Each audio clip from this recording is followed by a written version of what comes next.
پہلے ہمیں یہ غور کرنا چاہیے کہ یہ پورا سال جو رخصت ہو رہا ہے،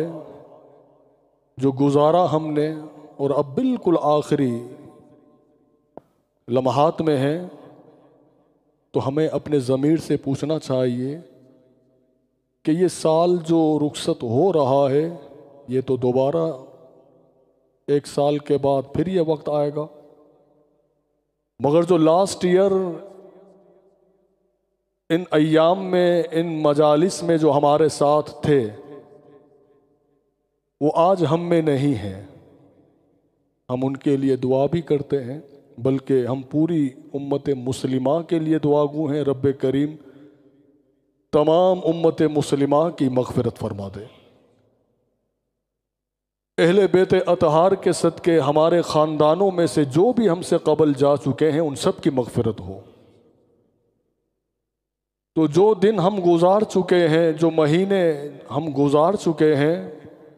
ہمیں اپنے اوپر غور کرنا چاہیے اور اپنا محاسبہ کرنا چاہیے۔ اپنے ضمیر سے ہمیں یہ پوچھنا چاہیے کہ وہ وقت جو ہم نے گزارا ہے،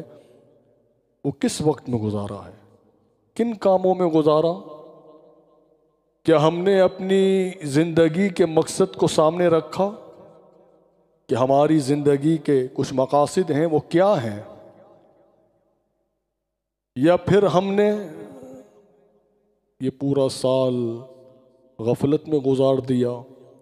یا ہم نے اس سال کو اللہ تعالیٰ کے احکامات کی نافرمانی میں ہم نے گزار دیا؟ تو یہ وقت اپنے آپ کو جھنجھوڑنے کا ہے، اپنے ضمیر سے یہ سوال کرنے کا ہے کہ ہم نے جو وقت گزارا ہے وہ کیسا گزارا۔ اور دوسری بات، جو وقت آ رہا ہے، نیا سال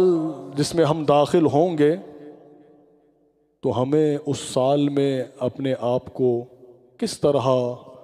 اپنے وقت کو گزارنا ہے، اور جو مقصد ہے زندگی کا اسے ہمیں سمجھنا ہے۔ تو یہ مجالس خاص طور پر اسی لیے ان مجالس کا اہتمام کیا جاتا ہے کہ ہم اس مقصد کو